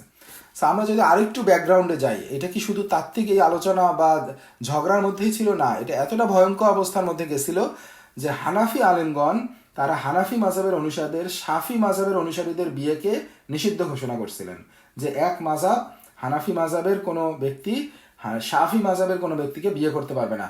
তার মানেই হচ্ছে তারা ফতোয়া দিয়েছিলেন যে শাফি মাযহাবের ফলোয়াররা যে ধারণা পোষণ করে এটা তাদেরকে ইসলাম থেকে খারিজ করে দিছে, তাদেরকে মুসলিম হিসেবেই তার মানে তার সাথে বিয়েই জায়েজ না।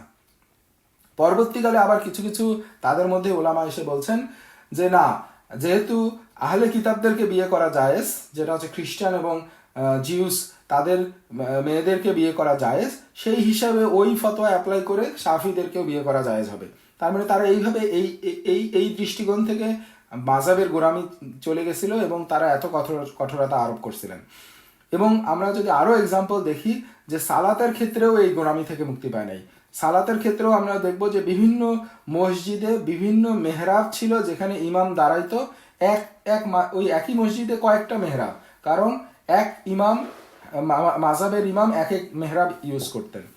এবং এইটা স্বয়ং কাবা শরীফের মধ্যেও এটা হইতো, অর্থাৎ মসজিদুল হারামের মধ্যে 4টা জামাত হইতো, মানে একটা জামাত পড়তো এক ইমাম, তার অনুসারীরা ওই মাযহাবের অনুসারীরা জামাত পড়তো, তারপরে সেই জামাত শেষ হয়ে গেলে আরেক মাযহাবের জামাত শুরু হতো, বা এইভাবে তারা 4 ভাগে ভাগ হয়ে তারা এইভাবে স্বয়ং কাবা শরীফেও এটা নামাজ পার্থক্য করছিল। এবং সেটা আলটিমেটলি যখন সাউথ ফ্যামিলি আসে তারপরে আলটিমেটলি এই প্রচলন, তার মানে খুব বেশি সময় না, মাত্র 100 বছর আগ পর্যন্তও সৌদি কাবা শরীফে এইরকম 4 জামাতের ধারা প্রচলিত ছিল। তো এই কারণগুলো আমরা যদি একটু দেখি যে আলটিমেটলি মানে এই অবস্থাটার ক্ষেত্রে কি হয়, তাকলিদ বা অন্ধ অনুসরণটা হচ্ছে ইত্তিবা বা তথা যুক্তিসঙ্গত অনুসরণ থেকে সম্পূর্ণ ভিন্ন।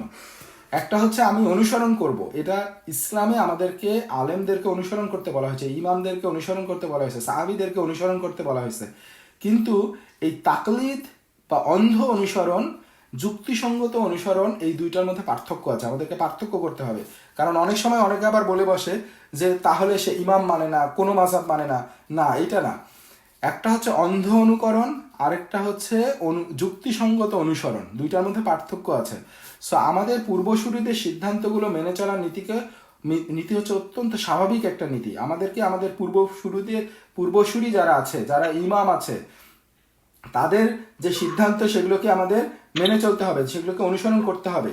কারণ তাদের মানে তাদের খেদমতের কারণে তাদের ব্যাখ্যাগুলোকে যথাযথভাবে অনুসরণ করার মাধ্যমেই বা এর ফলেই ইসলামের বাণী এখন পর্যন্ত অবিকৃত আছে। কারণ এই না হলে আমরা দেখব যে আরেক গ্রুপ আছে যারা বলবে যে হাদিসের মানার দরকার নাই, ইমামদের মানার দরকার নেই, কুরআন পড়বো আর কুরআন নিজে নিজে বুঝবো, কুরআন নিজে নিজে ব্যাখ্যা করবো। এটা হচ্ছে আরেক ডেভিয়েটেড গ্রুপ। সো আহলে সুন্নাহ ওয়াল জামাত তারা ইমামদেরকে মানে, তারা পূর্বসূরীদেরকে মানে, এবং এই কারণ তাদের মানারও ভিত্তি হচ্ছে নবী পাক সাল্লাল্লাহু আলাইহি ওয়াসাল্লাম আমাদেরকে তাদেরকে মেনে চলতে বলছেন। কারণ উনি নিজেই বলছেন যে সর্বোত্তম প্রজন্ম হচ্ছে তার প্রজন্ম, অর্থাৎ সাহাবাদের প্রজন্ম, এর পরের প্রজন্ম তার পরের প্রজন্ম, অর্থাৎ তাবেঈদের প্রজন্ম, তারপরে হচ্ছে তাবেঈদের প্রজন্ম। তার মানে আমি যদি ইসলামকে বুঝতে চাই তাহলে আমাকে এইটা গ্রহণ করতে হবে, সাহাবারা কিভাবে বুঝছেন, তাবেঈরা কিভাবে বুঝছেন, তাবেঈরা কিভাবে বুঝছেন, ওইখান থেকেই আমাকে ইসলামের আসল বুঝটাকে আমাকে নিতে হবে। এবং যখনই আমরা বলতেছি যে এই সময়টা, তার মানে এটাই হচ্ছে শ্রেষ্ঠ ইমামদের সময়টা, যেটা হচ্ছে তাবেঈ এবং তাবেঈদের সময়টা, এবং তাদের বক্তব্য এবং তাদের সিদ্ধান্তগুলো নির্ভর করছে সাহাবাদের সিদ্ধান্তের উপরে। সো তারাই হচ্ছে ক্রিম টাইম, তারাই হচ্ছে শ্রেষ্ঠ প্রজন্ম, এবং তাদেরকেই আমাদেরকে অনুসরণ করতে হবে, কিন্তু অন্ধ অনুকরণ না। কারণ নবী পাক সাল্লাল্লাহু আলাইহি ওয়াসাল্লাম ছাড়া আর কেউই হচ্ছে ভুলের ঊর্ধ্বে না। সেই জন্যই নবী পাক সাল্লাল্লাহু আলাইহি ওয়াসাল্লাম ছাড়া যখন আমাদের শিওর আমরা হব, সহি কোনো হাদিস পাবো, তখন আমাদের নিঃসন্দেহে সেটাকে মেনে নিতে হবে। এই ছাড়া অন্য কারো ইস্তেহাদ বা অন্য কারো মতামত সব কিছুই আমাদেরকে যাচাই বাছাই করে সেটাকে অনুসরণ করতে হবে। এবং সেই যাচাই বাছাইয়ের বেসিসটা হচ্ছে আমাদের কুরআন এবং সুন্নাহ এবং সাহাবী যারা, তাদের বক্তব্য, তাদের ইজমা। হ্যাঁ, সো কিন্তু স্পষ্টত যদি আমি কোনো ভুল দেখি যে এই ইমাম আমাকে সিদ্ধান্ত দিচ্ছেন এই, কিন্তু আমি দেখতেছি সহিহ হাদিস সেইটাতে আমাকে একদম ক্লিয়ারলি অপোজিট ডিরেকশন দিচ্ছে, এবং সেই ডিরেকশন মোতাবেক অন্যান্য মাযহাবে সেইটাকে ফলো করা হচ্ছে। তার মানে এইটা যে সহিহ হাদিস, এটাকে এইভাবে ব্যাখ্যা করতে হয়, সেটাও ইমামরা ব্যাখ্যা করছেন, কিন্তু আমি যে মাযহাব ফলো করি সেই ইমাম এটা করেন নাই। কিন্তু তারপরেও আমি বলতেছি না, আমি মাযহাব ফলো করি, এই মাযহাবে এটা বলছে, আমি এটাই করব, সহিহ হাদিসকে আমি তার মানে দূরে ঠেলে দিলাম। এটাই হচ্ছে অন্ধ অনুকরণ। এটাই হচ্ছে মানে মানে এটাই হচ্ছে ইমামদের পন্থা না। কারণ আমরা যেটা এখন বোঝার চেষ্টা করলাম, বা আমরা এই আলোচনায় যেটুকু বুঝলাম, যে ওই ইমাম আসলে ওই হাদিসকে ঠেলে দিছেন, বা ওই হাদিসের আলোকে ওই হাদিস পাওয়ার পরেও তার বক্তব্য এরকম দিচ্ছেন তা না। এর বিভিন্ন কারণ আছে কেন উনি ওই বক্তব্য দিছিলেন। হয়তো এই হাদিসটা তার কাছে পৌঁছাই নাই, বা হয়তো এই হাদিসটাকে উনি সহি মনে করেন নাই, বা হয়তো এই হাদিসটাকে বিভিন্ন কারণে উনি এটাকে গ্রহণ করেন নাই। হ্যাঁ, তো এই কারণগুলো আমরা যখন দেখলাম, তখন আমরা এই বুঝটা আমাদের আসলো যে আসলে ওই ইমামের বক্তব্য এটা না।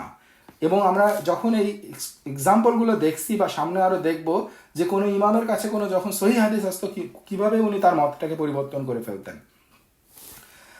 তো এনিওয়ে, আমরা তাহলে আমাদের কি করতে হবে, যেসব সাধারণ মানুষ সংশয়পূর্ণ পরিস্থিতিতে সিদ্ধান্ত গ্রহণের মতো পর্যাপ্ত জ্ঞান রাখে না, যেটা হচ্ছে আমাদের মতো অবস্থা, আমরা বিভিন্ন সংশয়পূর্ণ যে অবস্থা, এগুলোতে আমি কি করব, আমি সেই জ্ঞানটা আমার নাই, ফিকের ওই ডিটেলস নলেজ আমার নাই, তার তাহলে দায়িত্ব কী হবে, সে তাহলে কি করবে, তাহলে তার যতটুকু জ্ঞান আছে সে অনুযায়ী আমল করবে। সত্যকে মেনে নেওয়ার জন্য নিজেদের মনকে উন্মুক্ত রাখবে। সে মাযহাবির গোরামি করবে না, সে নিজের মনকে উন্মুক্ত রাখবে, এবং যতদূর সম্ভব নির্ভরযোগ্য কোনো বিশেষজ্ঞের আলেমদের উপরে নির্ভর করবে, যে হচ্ছে একজন নির্ভরযোগ্য আলেম, যে আসলে কুরআন সুন্নাহর এই ব্যাপারগুলো ভালো মতো বুঝে, মাযহাবের এই ব্যাপারগুলো ভালো মতো বোঝে, এবং সেই মোতাবেক সে তাকে ডিরেকশন দিবে। যেহেতু আমি কিছুই বুঝি না, আমি তো সরে সরেই পড়তে পারি না, আমার তো এই জ্ঞানই নাই, তাহলে আমি কি করব, আমি যতটুকু জ্ঞান আমি ইমামদের কাছে, আমার আলেমদের কাছে পাবো, সেই হিসেবে আমল করব, এবং সত্যকে গ্রহণ করার জন্য আমার নিজের মনকে উন্মুক্ত রাখবো, এবং জ্ঞানার্জনের চেষ্টা করতে থাকবো। তার মানে আমার যে জ্ঞান নেই এটা বলে বসে থাকবো, কিয়ামতের দিনে আমি জানি না, আমি রোজা রাখতে হবে এটা আমি জানতাম না, এই বলে আসলে পার পাওয়ার কোনো সুযোগ নাই। কারণ আল্লাহ তাআলা এই জ্ঞানটাকে অর্জন করা আমার জন্য ফরজ করছেন। এবং তারপরেও যেহেতু এটা আরও ডিটেলতে গেলে অনেক কমপ্লেক্স, 100% মানুষের ক্ষেত্রে এটা বোঝা সম্ভব না, তারা যেটা করবে, নির্ভরযোগ্য আলেম, যে বিশেষজ্ঞ আলেম, তার কাছে যাবে, তার মতামতটাকে গ্রহণ করে এটাকে ফলো করবে। তো যাই হোক, আমরা আর 2-4 মিনিট একটু আলোচনা করে এই আলোচনাটা এখানে শেষ করব। সেটা হচ্ছে যে এই যে বন্ধ্যাত্বের সময়টা আমরা বললাম ডিক্লাইনিং হচ্ছে, হ্যাঁ, অবনতিকালটা হচ্ছে, এর মধ্যেও তাহলে কিভাবে ইসলামটা টিকে আছে, কেন ধ্বংস হয়ে গেল না? ডেফিনেটলি আল্লাহ তাআলা ইসলামকে সংরক্ষণের জন্য অনেক সংস্কারক এর মধ্যেও পাঠাইছেন। যদিও মূল স্রোতটা ছিল ওই রকম, কিন্তু তার মধ্যেও বিভিন্ন সময়ে এই সংস্কারকরা আসছেন, তারা তাদের অবদান রাখছেন, এবং ইসলামের এই আদি এবং বিশুদ্ধ ধারাকে তারা রক্ষা করে গেছেন, এবং সেই ধারা এখন পর্যন্ত রক্ষা হয়ে আছে। তো এদের মধ্যে যেমন উল্লেখযোগ্য কিছু হচ্ছেন, যে ইমাম আহমদ ইবন তাইমিয়া রহিমাহুল্লাহ, ওনার সময়টা হচ্ছে 1263 থেকে 1328 হিজরি সাল। উনি হচ্ছেন আব্বাসি খিলাফাতের ধ্বংসের পরপরে উনি তাতারদের এগেনস্টেও যুদ্ধ করছেন, এবং প্রচলিত যে ভ্রান্ত আকিদা, বিশ্বাস, আচার প্রচার ইত্যাদির বিরুদ্ধে রুখে দাঁড়াইছিলেন, এবং ইমামদের তাকলিদের ব্যাপারে উনি রুখে দাঁড়াইছিলেন। হ্যাঁ, ইস্তেহাদের রাস্তা এবং ইসলামের বিশুদ্ধ উৎসগুলোর দিকে ফিরে আসার জন্য তাগিদ দিছিলেন। এবং তার প্রসিদ্ধ ছাত্র হচ্ছে ইবনে আল কাইয়ুম। হ্যাঁ, হাদিসের অসাধারণ বিশেষজ্ঞ তার ছাত্র, যেমন ইমাম আজ-জাহাবি, এবং তাফসির এবং ইতিহাস এবং হাদিস শাস্ত্র বিশেষজ্ঞ ইমাম ইবনে কাসির রহিমাহুল্লাহ, এনারা হচ্ছেন তাদের ছাত্র, এবং এনাদেরও প্রত্যেকেরও বিশাল বিশাল অবদান এই সহি সংস্করণের সংস্কারক হিসেবে। তারপরে মোহাম্মদ ইবেন আলিয়াস শাওকানি রহিমাহুল্লাহ, উনি হচ্ছেন 1757 থেকে 1835 সাল পর্যন্ত। ইভেন আমাদের সাবকন্টিনেন্টের ভারতের আমরা ওনার নাম শুনি, শেখ শাহ ওয়ালিউল্লাহ দেহলাউই, উনি হচ্ছেন 1703 থেকে 1762 সাল পর্যন্ত। ওনার জন্ম হচ্ছে ভারতীয় উপমহাদেশে, এবং তখন সেখান থেকে তিনি তাকলিদের চর্চা ছিল, ভারতীয় উপমহাদেশ হচ্ছে এই তাকলিদের চর্চার ক্ষেত্রে একটা সম্ভবত ওয়ান অফ দ্য টপ ছিল, এখানে এই অন্ধ অনুকরণ করা হয়, কিন্তু এগুলোর এগেনস্টে উনি দাঁড়াইছিলেন।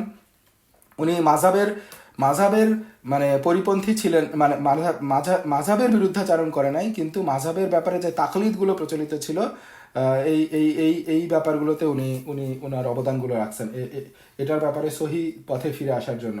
তো যাই হোক, এরকম অসংখ্য আলেম ওলামার খেদমতের কারণে আমাদের সহি রাস্তাগুলো সম্পর্কে আমরা এখনও ধারণা পাচ্ছি, তাদের খেদমতের কারণে এগুলো এখনও আমাদের কাছে সহিভাবে পৌঁছাচ্ছে। কিন্তু তারপরেও এখন পর্যন্ত এই মাযহাবের তাকলিদ বা এই অন্ধ অনুকরণ দলাদলি এখন পর্যন্তও বিদ্যমান, এবং আমরা যদি এখন দেখি যে বাংলাদেশেও আমাদের সময়ের সাথে সাথে গত কয়েক বছরে এরকম অনেক ঘটনায় আসছে যেখানে এই রকম মাঝাবির দ্বন্দ্বের কারণে আমি হাত কোথায় বাঁধবো, রাফায়দাইন করবো কিনা, জোরে আমিন বলবো কিনা, এই মাঝাবে এটা বললো, এই মাঝাবে এটা বললো, এই ব্যাপারে এতটাই চরম পর্যায়ে গেছে যে অনেককে প্রাণও হারাইতে হয়েছে। এই ব্যাপারেও আমাদের কাছে খবর আসছে। তো যাই হোক, আমরা এই অধ্যায়টার সারাংশটা জেনে আমরা ইনশাল্লাহ আজকে শেষ করব। আমরা যেটা জানলাম এই সময়টা লাস্ট যে পর্যায়টা সেটা সম্পর্কে, যে এই যুগে এসে, এই অবনীতিকালের যুগে এসে ইস্তেহাদের রাস্তা বন্ধ করে দেয়া হয় এবং চার মাযহাবের যে কোনো একটার অনুকরণকে সকল মুসলিমের জন্য বাধ্যতামূলক করে দেয়া হয় এবং চারটা মাযহাবের অনুসারীদের মধ্যে সম্পূর্ণ পরস্পর বিরোধী এক ধরনের মানসিকতা জেগে বসে এবং মুসলিম উম্মাহ বলতে গেলে চারটা ধর্মীয় সম্প্রদায়ে বিভক্ত হয়ে যায়। তো এর মধ্যে নতুন কোনো লেখনী বা নতুন কোনো জ্ঞান এইটার ব্যাপারে আসে না। যেটা হয় যে আগের পূর্বেকার গ্রন্থগুলোর ব্যাখ্যা রচনা বা এই গ্রন্থগুলোকে আরও কনসাইজ করা, এগুলোর মধ্যেই তাদের লিখনী এবং নিজেদের মাযহাবের প্রচার এগুলোর মধ্যেই সীমাবদ্ধ থেকে যায়। এবং এর মধ্যেই ফিকহ শাস্ত্রের যে আদি বিশুদ্ধতা, যেটা ওই শ্রেষ্ঠ ইমামদের সময়ের যে বিশুদ্ধতা ছিল, সাহাবাদের সময়ের যে বিশুদ্ধতা ছিল, এই বিশুদ্ধতা এবং গতিশীলতাকে ফিরিয়ে আনার জন্য অনেক সংস্কারকের মধ্যে প্রচেষ্টা করেন। কিন্তু তারপরেও মাযহাবের গোড়ামি এত গভীরে প্রবেশ করে যে এর মূলোৎপাটন করা খুব বেশি সফলতা আসে না। এটা এখন পর্যন্ত এটা কন্টিনিউয়াস চলতেছে আর কি। তো এখন পর্যন্ত এই মাযহাবের দলাদলি আছে। ফিকহ শাস্ত্রের বন্ধ্যাত্ব ও অবনতি এবং মাযহাবী দলাদলি আজও ব্যাপকভাবে বিদ্যমান, যেটা আমরা আমাদের সময়ের মধ্যে আমরা আমাদের আশেপাশে আমরা এটা জানি এবং ফিল করি এবং দেখতেছি আর কি। তো এনিওয়ে, আমাদের আলোচনাটা আজকে আমরা এখানেই রাখি। আমরা নেক্সট দিন যেটা আলোচনা করব এবং ইনশাআল্লাহ নেক্সট দিন আমরা আলোচনা করে এই পর্বের এই মাযহাব নিয়ে আলোচনা আমরা শেষ করব। আর 3টা চ্যাপ্টার আছে। এই 3টা চ্যাপ্টার হচ্ছে ইমাম ও তাকলিদ, যে ইমামরা আসলে এই তাকলিদের ব্যাপারে কি বক্তব্য রেখে গেছেন। স্বয়ং ইমামরা, ইমাম আবু হানিফা, ইমাম শাফির, মানে এনাদের বক্তব্য কি, এনারা কি ফলো করতেন এবং তারা কি নসিহা করে গেছেন, এই ব্যাপারে আমরা ইনশাল্লাহ আলোচনা করব। এরপরে মুসলিম উম্মার মধ্যে মতবিরোধ বা মতপার্থক্য কেন, কি অবস্থায় থাকতে পারবে কিনা, কি করতে হবে, এটা নিয়ে আলোচনা করব। এবং শেষ পর্যায়ে হচ্ছে এই পর্যায়ে আমাদেরকে কি করতে হবে, এই ব্যাপারে এই বইয়ের লেখক যে আইডিয়াগুলো বা যে নসিহাগুলো করছেন সেই ব্যাপারে আমরা আলোচনা করে ইনশাআল্লাহ মাযহাব নিয়ে আলোচনা শেষ করবো। ওয়া মা তাওফিকি ইল্লা বিল্লাহ। তো আজকে আমরা আলোচনাটা এখানে শেষ করি ইনশাআল্লাহ।